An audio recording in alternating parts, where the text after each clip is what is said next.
Damon? Yep. Hey, Ross. Thanks for being here today.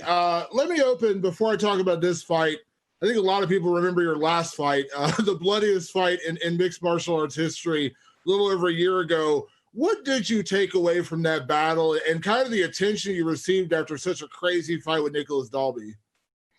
I think I took away the fact I need to work on my defense a bit. I'm good dishing it out, but maybe I take a bit too much sometimes. So the layoff I've had since that fight, we worked a lot on my defensive skills, not getting hit as much, being a bit more evasive.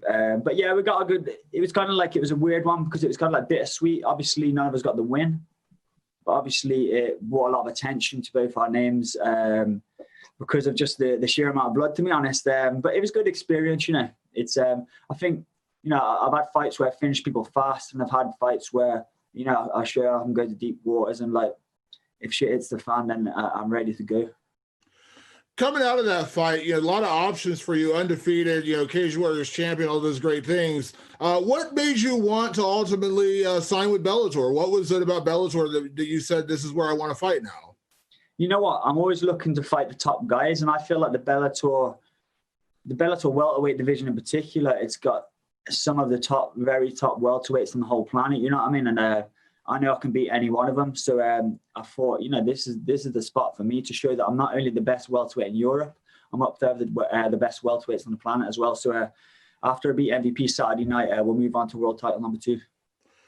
Going into this fight, you know, Michael Venom Page has obviously done a lot of great things, but the biggest discussion or debate about him is hype versus reality. Is he a great fighter who just beats everybody, or is he, you know, getting the lower level competition, he's picking them apart, and then when he fought Douglas Lima, he got knocked out? Where do you stand on the argument with MVP? Is it more hype or reality with him? You know what? I think I'd be stupid to say that he hasn't got the skills. He's obviously a very skilled fighter. He's got his kickboxing background. He's a multiple world champion in that.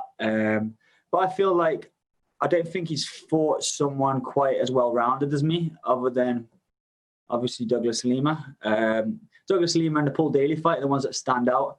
And obviously the Lima fight went the way it went. Daly fight was quite close. And I just feel like I'm very well-rounded. And I just feel like, you know, he has got the skills, but I know I'm better. And Saturday night, I'm just going to use my full, well-rounded skill set as a mixed martial artist, a combat athlete, and as a fighter in particular to get the win.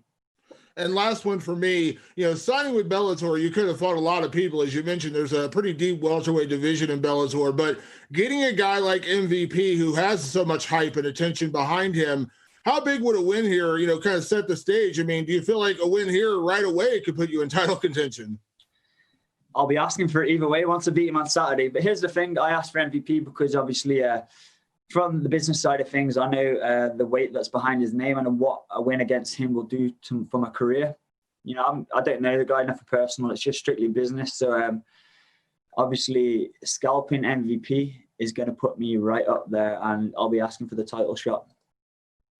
Okay, we do have a lot of questions, so if we could limit to 1 or 2, we will go to Donna Corby. Hey, Ross, how's it going? Were you expecting to be offered a fight as big as MVP right out of the gate with Bellator? I know that certain guys who have names behind them, like yourself, have been given, let's say, slightly easier fights than this out of the gate. Were you expecting to get such a big one? You know what? I feel like I could have got easier fights and still got a payday, but that's not the kind of character I am. You know what I mean? So in terms of like, did I expect it to happen? Maybe not, because I felt like I wasn't really from MVP's, from Michael's point of view, I felt like maybe there wasn't a lot in it for him. You know what I mean? Kind of in terms of like, you know, he's obviously got a big name, and what does a win against me offer him? But then, you know what? I'm a world champion. I'm undefeated. So here's his chance to show that whether or not he can do it against someone who's legit. And, you know, he's going to fail at that test Saturday night. So, yeah, man, I'm looking forward to it. Here it is, you know what I mean? I didn't expect it to happen fully, to be honest. But it's, you know, you can play the card you dealt, man. I'll take advantage of this opportunity. What do you make of his style? He's the kind of guy who he showboats while he's fighting. He showboats after he's fighting. There was a whole discussion the last couple of weeks about similar stuff, where Israel Adesanya didn't. He was pretty disrespectful after his fight. MVP is known to do similar stuff to that. What do you make of the whole MVP style in the cage? I don't really read into it too much. I feel like even though people say be yourself, obviously we've all got different characters in life in terms of it's a business for me, it's a business for him. He's got to sell tickets. So I don't really, I take nothing personally. It's in terms of his style, it is what it is. But here's the thing: I feel like I've got the strongest mind in MMA period in the whole entire planet. So none of his antics, whether it's before the fight or during the cage, are going to affect me. And I think his style, although it's obviously a high level style, it's nothing that solid fundamentals won't beat. We'll go to Jay, followed by Darren. Thanks very much. Just a couple of quick ones. Ross, first of all, you've obviously had some big fights before in Cage Warriors. The title comes to mind, but the first event in France, how does this stack up? It's crazy. You know what? Here's the thing, because like the previous question, I asked for to fight Michael, and I wasn't entirely confident that I'd get it. So that getting offered him in the first place was massive, and I didn't know anything about the French MMA history. So it was when I was told that was crazy. You know what I mean? It's just so weird, because I started this thing almost 10 years ago, just as a young lad trying to stay out of trouble, and it's I never looked too far into the future, and it just I'm sitting here. I woke up this morning, I'm a curtains closed. I woke up this morning, I opened the curtains, and they put me on the top floor in some fancy hotel in Paris, and it's just looking over Paris, and I'm freaking hell, man. It's just fighting is what I love to do, and fighting's got me to this position. It's just weird, to be honest. It's not really fully sunk in, but it's going to, obviously, once it's all said and done in many years to come, once I'm done fighting, it's just going to be a class, lifelong memory, and especially the whole the BBC deal that's came out today. So it's like a hat trick.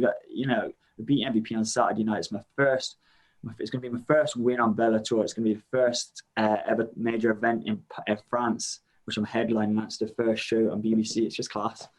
And it's my only other question. We've been through the pandemic. A lot of fighters have gone through it. This is your first fight. What's training camp looked like for you with all the restrictions and everything? Training camp's been fine, to be honest. Outside of the fighting, I've got my own martial arts MMA club as well. So obviously during the pandemic and the lockdown, gyms weren't allowed to be open. So if anything, it's just mean I've had even though I love my gym and my coaching and all that, it's just been one less responsibility. I've pretty much only had to focus on myself throughout pretty much this whole year. So it's gave me time to concentrate on my conditioning with my coach Ian Finley, concentrate on my skill side of things a lot with Cam Cheng and Ross Circuit. Man, it's just it's been in a really, really selfish way for my personal fighting career. It's been beneficial. Darren? Thank you very much for your time here, Ross. Looking forward to everything that's coming up for you. When you're having a big fight like the one that you have with Bellator coming up, how is your training regimen different than it is during, say, an off week or an off season? Do you mean in terms of this week in particular, or in general? Yeah, in general, nutritionally and fitness speaking, how does it compare? You know what? It's over the last. I've improved each fight in terms of not only the level of opposition I'm fighting, but in terms of the way I approach training. Like I mentioned earlier, I've been working with a conditioning coach, a new conditioning coach for the past 12 months after the Derby fight, Ian Finley. So I feel that's been a big change for the better. And I've just taken things a lot more. Even though I've been taking things seriously, I'm training smarter rather than just training to, run myself empty every day. I'm kind of training smarter, thinking about, all right, I've got to this level through some fights just because I know I'm a natural fighter. You know what I mean? That's either with you or it's not. And luckily, that's in my family's blood. But I feel in terms of that and the way me and my coaches have approached the training has changed a lot, to be honest. And it's, yeah, just things for the better. I've brought on a new nutritionist for the first time for this camp as well. I've never done that in Jacob Nutrition, and it's like I'm a very big welterweight, and you know, he's just going to make sure I go into the cage massive anyway, so he's gonna make a big difference with this fight. Santiago? Hi Ross, greetings from Amsterdam. 2 short questions for me. Are you happy that this fight is playing out at a catchweight? Yeah, real happy. Here's the thing. Obviously, we signed for 170, which I was happy about. And then he wanted 175 for whatever reason. And in my head, I'm like, all right, that suits me because I'm really big for the weight anyway. But obviously, we didn't let him have it too easy. So I had to go a bit of back and forth between Bellator and him in terms of the deals. But here we are at 175. It suits me down to a T. And, you know, it just means like it's just going to make up for a better fight. It's going to show who's the better fighter on fight night because we've got that little bit less of a stress on our body making weight. And we're both going there comfortable, have a good fight, and may the best man win. And then last thing for me, Bellator has some excellent Scottish fighters on the roster now. What would it mean to you if Bellator would put up an event in Scotland? And do you think this will be a huge success? For sure, man. The Scottish MMA scene's on fire right now. You know, one of my good friends and training partners, Chris Duncan, got a big win in Milan. He's an absolute beast. So between him and the other Scottish MMA fighters and myself, you know, we do big things, man. We sell out that arena. I know Chris Bongard's got a big Celtic football team following, you know what I mean? So I don't say he'd probably drag a lot of numbers as well, man. So yeah, get it done, man. I'll beat MVP on Saturday night. We've got these wins, man. We've got a lot of hype. So who knows? Maybe Lima title shot in Glasgow in the future. Okay, we'll take just a couple more. Lenny? How's it going, Ross? How you doing? Can you hear me? Yep. Yep, loud and clear. All right, perfect. An MVP this weekend, and you know, we kind of mentioned earlier that MVP is a huge name. He's very unorthodox, but you know when Bellator rang you and they said it's going to be MVP action, how did you kind of feel about that? Can you say that last bit one more time, please? Okay, so when Bellator rang you, the opposition, that it will be MVP, how did you kind of react to Michael Venom Page being your opponent? I was buzzing. Like I said earlier, I didn't expect to actually get offered it, so it was like a dream come true, to be honest. And it's just so big because it's just really motivating because I'm always looking to fight a better opponent on my last and just constantly climb up the ladder and get to the top. So an opponent like MVP and the stage that it's on is amazing in terms of like the motivation it's given me for training. I've never trained so hard and so well in my life, and it's just exciting. You know, we got 2 top British welterweights battling it out first time on BBC, man. So delighted. I'm delighted. All right, 2 more. Ben? Hi, Ross. Happy belated birthday for the other day. Oh, thank you. I've seen a lot of American fans online who may not be familiar with you and clearly don't watch European MMA, who have just sort of been dismissing your chances as just another can for MVP to crush. Have you seen any of that? And does that sort of galvanise you, sort of being underestimated by some people?